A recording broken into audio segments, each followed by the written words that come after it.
자, 지금도 우리 지도 명령, 우리 법령 마지막 단락입니다. 해서 몇 가지 이야기, 규칙성 드리고 231페이지 보도록 할게요. 일단 우리가 행정법상에서 쓰는 말인데요. 이 권자라는 말을 씁니다. 권한을 가진 자고요. 그대로 당하는 사람을 대상자라고 합니다. 그리고 그들이 누리는 행위, 이걸 행정행위라고 하죠. 행정행위라고 하는데 이 행정행위는 뭐 어떤 것이 될지 몰라요. 이 사람이 무엇을 하는가에 따라. 그래서 명칭을 붙입니다. 뭐 예를 들어서 지금 같으면 지도명령권자, 지도명령 대상자, 지도명령 행위 이렇게 붙이면 되고요. 뒤편에 가게 되면 행정처분이 나오지 않습니까? 그러면 행정처분권자, 행정처분 대상자, 행정처분 행위 이렇게 말을 붙이게 됩니다. 근데 여기서 이걸 기억하셔야 돼요. 우리가 이 놓치는 것이 뭐냐 하면 이 지도 감독을 하고 행정 처분을 한다. 이런 생각은 하시면 안 돼요.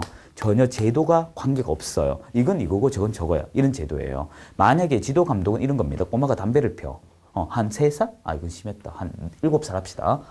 7살들 흡연하는 친구들 있어요. 자, 그랬을 때 지나가는 사람이 혼은 낼 수가 있겠죠. 야, 담배 피지 마, 피지 마, 피지 마, 피지 마. 라고 이웃집 사람들이나 형제나 뭐 이렇게 주변 할 수 있습니다. 부모님을 비롯해서. 하지만 뒤통수를 탁 칠 수 있는 사람은 누구만 가능하겠어요? 그렇죠. 그 집 부모님만 가능해요. 부모님만. 즉 뭐냐 하면 고유 권한을 가진 사람만 때릴 수가 있다는 것입니다. 그 말은요. 행정처분이라고 하는 것은 권한을 가진 자만 하는 것이지만 지도 감독은 좀 러프하게 어떻게 자유롭게 가능하다라고 보시면 됩니다. 좀 관계성이 다르다는 거예요. 관계성이.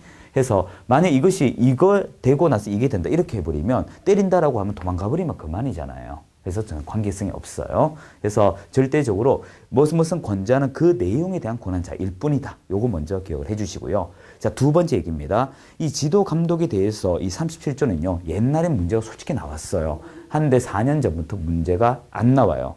뭐냐면 231페이지 1항을 보시면요. 1호, 2호, 3호, 4호 총 4호였거든요. 4호였는데 갑자기 1호, 2호가 사라져 버렸어요. 제가 알기로는 참고로 이게 오지 선택 문제거든요. 근데 4개 중에 2개가 사라져 버리니까 비교할 게 없어져 버렸어요. 그래서 시험은 나오지 않습니다. 하지만 우리는 그냥 배우는 재미로 합시다. 자, 이제 책에다 이건 바로 체크할게요. 232페이지 보면 지도 감독권자는 전부 다 들어가요. 그래서 국토교통부 장관이다, 시도의사다, 등록관청이다. 심지어 분사무소의 신고관청도 다 들어가요. 그리고 그들로부터 당하는 자를 큰 2번의 감독 대상자라고 있죠. 그거 보시면 개업공인중개사 그리고 거리정보 사업자 밑에 보면 무등록 개업공인중개사 이렇게 3사람이 되고요. 해석상의 방법으로 소속 공인중개사 되냐 안 되냐 이런 말은 있는데 그게 개의치 마십시오. 그건 개의치 말고요. 자, 이제 오른쪽에 지도 감독 사유가 종전 4개였던 게 2가지로 되었다. 이렇게 보시면 되고요. 그리고 이런 것을 하려면 그 집에 가야 되거든요. 그냥 갈 수 없잖아요. 그래서 협조 요청을 하여 들어가는데 이때 이제 어떻게 할 것이냐. 내가 공무원이야 라고 보여줘야 되겠죠. 그래서 행정조사할 때 그 사람 신분증을 가서 보여준다는 얘기로 깔고 있어요. 자, 그런데 여기서 문제가 생깁니다. 반항하면 혼나야 되겠죠. 그래서 234페이지에 이 버티는 자에게 어떻게 할 것인가. 개공은 업무정지고 거리정보사업자 500만 원 이하가 들었는데 이 문제가 안 나온 지 너무 오래됐어요. 그래서 지금 이렇게 간단하게 해도 될 것 같습니다. 자, 하지만 지금부터는 책을 놔두고요. 저하고 칠판만 대화합시다. 자, 이제부터 칠판만 보도록 해요. 자, 우리가 규칙성을 이제 따져줘야 돼요. 이제부터 본 수업입니다. 요거는 여러분 적지 마시고요. 다 하고 화면 캡처해버리세요. 자, 우리가 행정제재라고 하는 건 성격이 2가지가 있다고 했습니다. 우리가 행정처분이 있어요. 행정처분은 일하지 마 이런 거예요. 한시적으로 일하지 않는 것을 정지고요. 너 그만둬 이게 취소입니다. 그리고 여러분이 혼나는 것을 행정벌이라고 하고요. 행정벌은 2가지가 있어요. 너 직접적으로 잘못이야. 이게 행정형벌이고요. 행정형벌. 형사처벌이죠. 그리고 간접적으로 한 게 행정질서벌이에요. 과태료라고 하시면 안 됩니다. 즉 무슨 말이냐면 질서벌 종류 중에 과태료가 있는 거예요. 이행강제금도 있고. 그래서 우리 공법의 이행강제금이나 과태료는 똑같은 성격이에요. 반복적으로 하느냐 단 한 번이에요. 요 차이밖에 없어요. 이행할 때까지 강제적 내린다 해서 이행강제금 한 번에 그냥 톡 친다 해서 과태료 그런 거지. 이걸 행정과태료라고 읽으시면 안 돼요. 종류가 과태료지. 자, 행정형벌은 징역 또는 벌금이에요. 징역과 벌금 이렇게 되고요. 그리고 질서벌은 앞서 말씀드린 것처럼 과태료예요. 그래서 먼저 기억할 것은 우리 포맷을 기억하는데 행정벌 해서 행정벌, 행정처분, 행정벌, 행정행정이 있어서 행정제재. 요 이해되시죠? 너 일하지 마. 한시적, 영원히. 행정처분, 징역 또는 벌금, 형벌, 행정형벌, 과태료, 행정지서벌 관계를 먼저 익혀두시고요. 자, 지금부터 제가 색깔을 여러 가지 쓸 것입니다. 자, 지금부터 집중하세요. 여기 있는 노란색을 제가 체크했어요. 행정처분 체크했고요. 여기 있는 행정지서벌을 체크했어요. 요 두 가지는요, 고유 권한자가 있습니다. 요 두 가지는 고유 권한자가 있어요. 권자, 고유 권자가 있습니다. 그 말은 그 고유 권한자만 말 그대로 처벌할 수 있습니다. 예를 한번 들어볼까요? 예를 들어보죠. 예를 들어서 등록증을 주는 사람은 누굴까? 등록관청이에요. 그러면 등록 취소를 하고 싶다. 이 등록 취소는 이 등록증 가진 사람을 개업공인중개사이지 않습니까? 결국 개공이 등록 취소되려면 누가 할까? 간단해요. 등록관청만 할 수 있다. 이렇게 됩니다. 근데 만약에 이 시도지사다, 국토교통부 장관이다, 그러면 틀린 말이 돼버린 거죠. 그래서 고유 권한자가 있다는 거 요 꼭 기억을 하셔야 됩니다. 요 과태료도 마찬가지예요. 개공한테 과태료 때릴 수 있는 사람 누구? 등록관청. 이렇게 됩니다. 고유자가 있어요. 자, 두 번째 규칙입니다. 빨간색이에요. 자, 행정형벌은요, 이거는 대상자가 모든 사람들이에요. 형사처벌인가 어디서 하겠어요? 법원에서 합니다. 법원. 그래서 이것은 고유 권한자가 없어요. 고유권자가 없습니다. 누가 누구에게 한다 이런 말은 없어요. 여기는 누가 누구에게 한다는 말이 없고요. 여기 두 가지는 누가 누구에게 한다는 말이 있어요. 관계 기억되죠? 자, 이제 제가 파란색 잡았어요. 이제 어떤 행위를 하되 그 행위를 해서 동시에 두드려 맞느냐. 예를 들면 이런 게 있어요. 여기는 네 글자 행정처분하고 여기 네 글자 행정형벌. 요 두 가지는요, 평가가 가능해요. 평가는 하나 행위에 양쪽이 두드려 맞는 건데요. 이런 것이 있습니다. 예를 들어서 여러분이 이중 등록을 하게 되면 절대적 등록 취소, 즉 등록 취소와 1년의 일전 징역 또는 벌금을 받아요. 이렇게 평가가 됩니다. 평가가 된다는 거예요. 그래서 예를 들면 시험에 가장 자주 나오는 것 중에 하나가 이중 등록이에요. 그래서 이중 등록이 되면 어떻게? 동시에 되는 겁니다. 등록 취소, 취소도 되면서 글자를 잘 봐요. 그러면서 여기 있는 징역 또는 벌금 이렇게 돼요. 이렇게 됩니다. 자, 그러면 여기서 중요한 게 있어요. 이렇게 됩니다. 정지와 징역, 정지와 벌금, 취소와 징역, 취소와 벌금 이렇게 되지 요 세 글자인 정지와 과태료, 취소와 과태료는 없다는 것입니다. 이해되셨죠? 자, 그리고 요게 FM인데요. 예외가 딱 하나가 있어요. 뭐가 있냐면 행정처분과 행정지서벌이 예외적으로 평가되는 게 있어요. 딱 한 개밖에 없습니다. 한 개가 있는데 요건 시험에 극히 안 나와요. 거리정보 사업자입니다. 거리정보 사업자 500만 원 이하 과태료이면서 지정 취소 사유가 있거든요. 딱 하나가 있긴 있어요. 한데 그건 시험에 극히 안 나와요. 그러니까 요건 놓치셔도 돼요. 그래서 여기까지 정리 좀 할게요. 일단 노란색인 행정처분과 행정지서벌은 고유 권한자가 있다. 되었죠? 하지만 행정형벌은 고유 권한자가 없다. 그리고 행정처분과 행정형벌은 평가 대상이다. 여기까지 정리하셨습니까? 자, 그런데 여기서 또 재밌는 게 있어요. 자, 이제 흰색 들었습니다. 요 행정벌 요거는 생각할 내용이 없습니다. 무슨 말인가 하면 이거 하면 너 혼나, 이거 하면 혼나 이런 식으로 어떤 거리에 따른 혼남밖에 없어요. 거리에 대한 혼남. 그래서 이거는 그냥 사유를 암기하는 것밖에 없습니다. 사유를 당신이 외우고 있어요? 거리를 외우고 있어요? 이것밖에 없어요. 암기사항이에요. 하지만 행정처분은 일종의 행정지서벌 바탕으로 된 절차 관련 법률이기 때문에 질서가 있다는 겁니다. 근데 다행히 이제 빨간색 잘 봐요. 여기 있는 정지는요, 우리 법에 근거가 없어요. 그냥 행정절차법에 근거를 두고 이렇게만 돼 있어요. 그 말은 우리 공인중개사법에는 내용이 없다는 것입니다. 그럼 그 옆에 있는 이 친구는 어떻게 근거를 마련하고 있어요? 자, 그러면 이제 근거 얘기 한번 합시다. 이 친구 이야기할게요. 자, 우리는 취소 사유밖에 없어요. 취소 과정밖에 없습니다. 만약에 시험 문제에서 이 정지 절차가 나오면 의견 청취라는 여러 가지 구제 제도가 있다. 그 시험 나올까? 안 나와요. 시험 범위에서 벗어나면 안 나옵니다. 만약에 이걸 어렵게 제가 강의하고자 한다면 징역 또는 벌금이 어떤 것인지 일일이 다 설명하면 돼요. 한데 안 나온 거 왜 합니까? 이게 트렌드도 바뀌어가요. 강의도. 나오는 것만 하면 돼요. 왜 자꾸 복잡합니까? 자, 취소 과정은 네 가지입니다. 일단 거리가 필요해요. 사유. 그리고 취소가 확정됩니다. 그 확정되기 이전에 구제 제도인 청문회요. 이 구제는요, 이 제도에서 무엇을 하겠다 하면 그걸로 가는 거예요. 청문, 공청회 들어보셨죠? 이런 것들 다 그 성격이 같아요. 그리고 확정되면 이제 그 이후에 하는 것을 우리가 반납이라는 제도가 있어요. 왜냐하면 이 취소의 대상이 증서거든요. 증서의 경우는 힘 있는 서류이기 때문에 가지고 있다면 그 사람이 있다 믿어요. 예를 운전면허 취소되더라도 면허증 가지고 있으면 남이 보면 있네 이렇게 돼요. 똑같은 겁니다.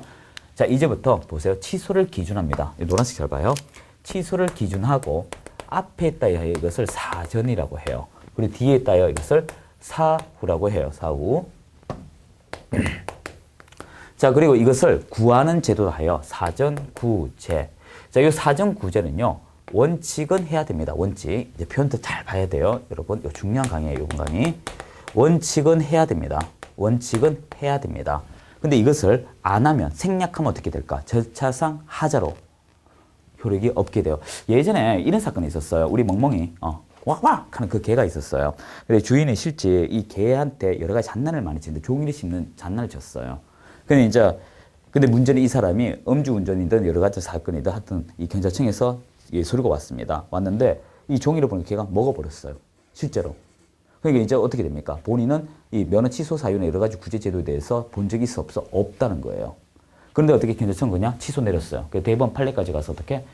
난 본 적이 없는데 왜 취소했어? 절차상 하자로 어떻게 이게 취소의 효력이 없다. 무효가 돼버렸어요. 그냥 운전하고 다니는 거예요. 그래서 이 원칙을 생략하면 절차상 하자로 효력이 없게 됩니다. 이게 이해되셨죠? 자, 근데 원칙이 있으면 뭐가 있어요? 예외가 있는 거예요. 예외는 이것을 하지 않습니다. 자, 어떤 거냐 하면 이거는요, 신분권이기 때문에요. 이 사유 자체가 바로 취소로 가는 것들이 있어요. 이것을 우리가 이렇게 말합니다. 자동 취소다. 자동 실효다. 이런 말을 씁니다. 많이 들어보셨죠? 이런 말 신문에서. 자, 이런 말을 쓰는데 어떤 것이 있냐면 간단해요. 꼴까닥 이게 답이에요. 즉 개인이면 사망. 그리고 법인이면 해산. 이렇게 돼요. 자, 이 두 가지입니다. 해서 개인인 사망, 법인 해산 나오면 자동으로 어떻게 취소가 확진돼요. 관뚜껑 열고 내리못 할 수는 없잖아요. 그래서 그렇습니다. 자, 이제 요 반납은 봐요. 확진되고 이후에 한다 해서 이것을 사후 조치라고 해요. 자, 근데 여기서 잘 봐야 돼요. 자, 우리는 현행 법은 취소가 세 가지가 있어요. 어떤 거 있냐 하면 요 사후 조치 대상은 다 무슨 증이라는 거 있는데 우리 증의 취소는 이렇게 있습니다. 자격 취소란 것이 있고요. 자격증 들어봤죠? 취소가 있고 그리고 등록증 해서 등록 취소가 있고요. 그리고 지정 취소가 있습니다. 근데 잘 들어야 돼요. 이 지정 취소는 유통기간하고 똑같아요. 일정 기간 지나면 그냥 사라지는 겁니다. 그게 뭐 기간 지나면 효력 없기 때문에 의미가 없어요. 그래서 반납 제도가 원래 없는 겁니다. 유통기간 지나면 불폐돼가 버리는 거예요. 자, 그런데 이 사후 조치가 여러분 외우셔야 돼요. 조금 뒤에 하겠지만 5보7반이라고 해서 5일 안에 보고하고 7일 이내 반납. 5보7반이고요. 등록 취소의 경우는 5번 없습니다. 5일 이내 국토교통부 장관 보고하는 거거든요. 7일 이내 반납인데 여기는 7반만 있습니다. 요 글자 어떤 의미인지 모르지만 일단 암기해 두시고요. 자, 일단 우리나라는 4단계로 거리, 그리고 확진되기 전에 구제, 그리고 반납이 있는데 여기서 중요한 대화 이제 하도록 합시다. 만약 이 사람이 반납을 하게 되면 가지고 오게끔 해야 되겠죠. 그래서 우리 법은 이 뒤에 이 가지고 오세요라 싫어. 그러면 과태료를 내게끔 이렇게 제도화를 간접적으로 보완하고 있습니다. 대한민국은. 자, 그러면 이제 어떤 것이 이러한 절차를 갈 것이냐. 취소 얘기만 했는데요. 정지의 경우는 이렇습니다. 정지, 사유, 의견 정치, 정지. 이건 뒤에 없어요. 정지는 취소가 아니니까 이거 없다고. 근데 우리 법에 관계가 없습니다. 자, 여기까지 정리되셨죠? 자, 그러면 이제 우리 행정처분에 대해서 고유 권한자 좀 보자. 이겁니다. 행정처분. 행정처분 권한자가 있고요. 행정처분 대상자가 있습니다. 자, 그리고 행정행위가 있어요. 행정행위. 자, 있을 때 이 사람이 누군가 일단 국토교통부 장관이면 그리지 뭐 사업자가 됩니다. 사업자가 돼요. 자, 이 사람은 지정 취소밖에 없습니다. 지정 취소라고 하는 것만 있지 거래 정지, 지정 정지 이런 말은 없어요. 왜? 기간 지나면 사라지니까. 자, 그리고 시도지사가 있습니다. 시도지사가 있는데 이때는 자격증을 갖춘 시도라 하여 자시도라고 외우는 게 좋아요. 자시도 꼭 기억하세요. 자, 그리고 이 자격증 갖춘 시도지사의 경우는 공인중개사를 대상으로 합니다. 공인중개사. 자격증. 한데 자격증을 갖추고 취업할 수도 있지 않습니까? 그 사람 우리는 소속 공인중개사라고 얘기합니다. 그래서 소속 공인중개사 이렇게 돼요. 자, 이때 공인중개사의 경우는 자격 정지가 돼요. 되고요. 자격 취소죠. 자격 취소. 그리고 소속 공인중개사는 일하는 중이기 때문에 자격 정지의 대상이 됩니다. 자, 근데 여기서 이거 한번 보세요. 소속 공인중개사 소속되면 공인중개사잖아요. 결과 이 사람도 자기 취소 대상이다. 가진 만큼 뺏긴다 이 말이에요. 나는 일을 하지 않기 때문에 이것만 되지만 이 사람은 일을 하니까 정지 또는 취소 둘 다 될 수가 있다. 이렇게 되는 거예요. 됐죠? 자, 그리고 등록증은 등록관청이 나와야 합니다. 등록관청.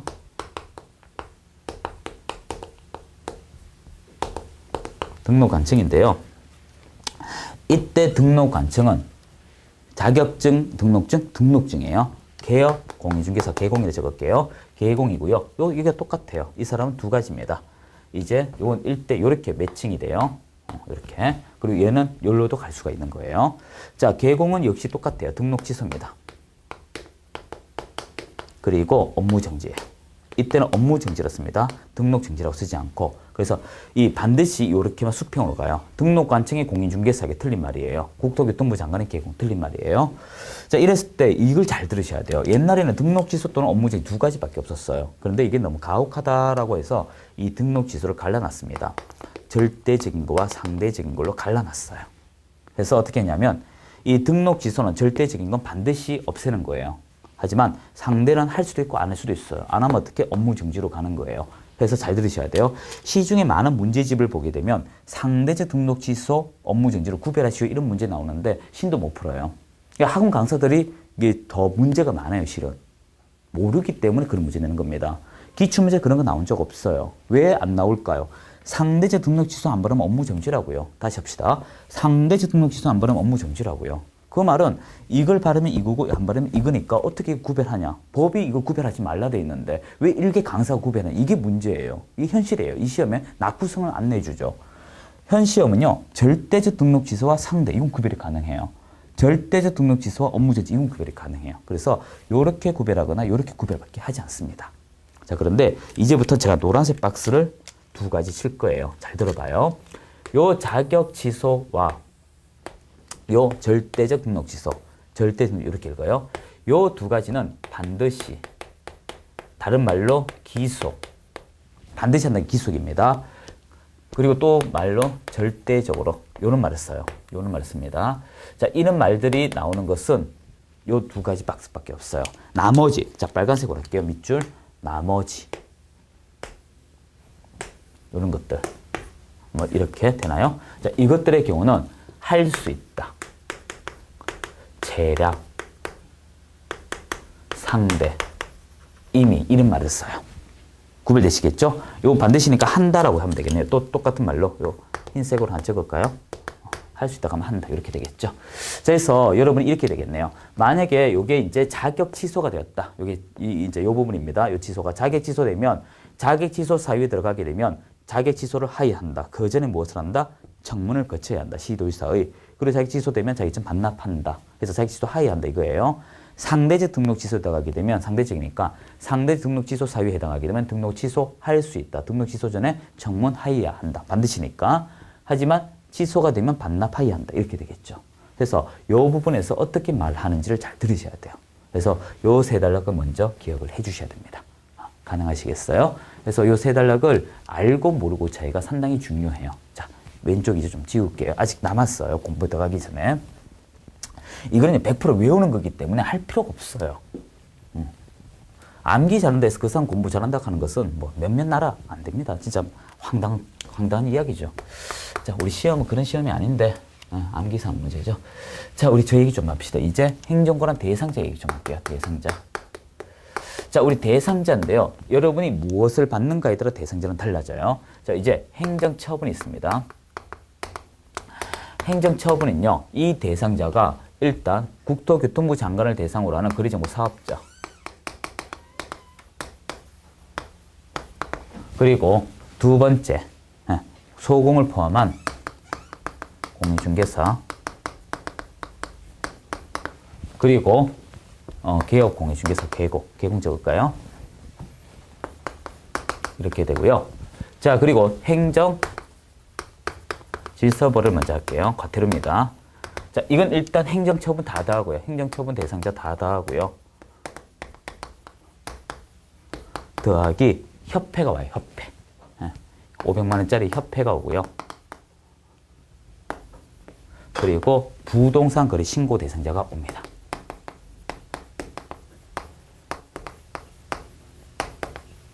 부동산 거래 신고 대상자는요, 거래 당사자 또는 개공 이렇게 되겠죠. 자, 여기 일단 추가가 되었어요. 여기 추가되었어요. 그리고 이제 행정형벌. 행정형벌은요, 대상자가 법원이니까 사법기관이니까 모두가 다 됩니다. 모두 이렇게 돼요. 모두 이렇게 됩니다. 여기까지 이해되셨죠? 자, 근데 제가 붉은색 잡았어요. 요 둘에는 안 되는 사람인데 여긴 된다 이거예요. 요 둘이 안 되지만 여긴 되는 거예요. 여기 시험 잘 나봐요. 중개보조원. 중개보조원. 그리고 여러분이 잘 알고 있는 무등록 계획. 요 두 사람은요, 행정처분과 행정지서벌하고 관계없어요. 나오면 틀린 답이에요. 그리고 중개보전 무등록 계공은 행정형벌하고 관계가 있어요. 이해되셨죠? 자, 요런 얘기 정리하고요. 이제 나머지 하나만 더 정리하면 우리 책 볼 권한이 생깁니다. 자, 요거 하고 이제 쉴 거예요. 일단 아직 이런 것들이 기본적이 되면 책 금방금방 날라가요. 100% 외우는 건데 쉽게 말해서 다 알았던 가정이라면 이 지금 표 다 있어요, 책에. 분명히 캡처라고 했습니다. 나중에 그 책 뒤에 가시게 되면 표 넣어놨어요, 여러분. 어디 있냐 하면 269페이지 만들어놨어요. 이거 다 외울 겁니다. 외운 거. 찢어가지고 가지 다니세요. 아니면 휴대폰 찍어가 하거나. 자, 이제부터 요거 하고 쉴 거예요. 자, 칠판 우리 보도록 합시다. 이제는 권자 얘기예요. 권자. 누가 나오면 이 사람 나와야 돼요. 예를 들어 자격증. 자격증이 다른 말로 뭐예요? 공인중개사죠. 이 사람 나오면 우리가 무엇이냐? 시도지사 해야 돼요. 정확하게 말하면 자시도 좀 해주면 되겠죠. 근데 그 문제는 조금 뒤에 다음 강의할 때 제가 할 것이고요. 자, 이제 등록증. 등록증 있는 사람이 뭐예요? 개업공인중개사죠. 이 사람의 경우는 등록관청. 이렇게 되고요. 그리고 이제 세 번째 할 얘기는 거래정보사업자. 그리고 협회. 거래정보사업자 협회 나오면 국장. 자, 그리고 하나 더 부동산 거래 신고. 나와도 등록관청. 이렇게 됩니다. 자, 요거는 여러분이 좀 적어 놓으셔야 돼요. 단지 여기 말한 등록관청과 이 등록관청 같다 다르다? 다르다. 이건 대상물 소재지의 등록관청. 이건 대상물 소재의 대상물. 부동산. 이건 사무소 소재지의 등록관청. 구별되겠죠? 그래서 여기까지 하게 되면 이제 공부할 거리가 생겼어요. 자, 요걸 바탕으로 여러분 이번 강의 최소한 2번을 봐야 돼요. 다음 강의 보기 전에 좀 지겹더라도 제 요걸 한 번 더 보세요. 그래 여러분이 쉽게 다음 강의 넘길 수 있습니다. 그럼 법률 이제 오늘 다 끝나요. 다 끝나고 중요한 것은 이제 실무 너무 어렵게 받아들이지 마세요. 그래서 실무 제가 녹화할 때 말씀드리겠지만 몇몇 과정만 거치면 실무 쉬워요. 자, 이제 인사드릴게요. 수고하셨습니다.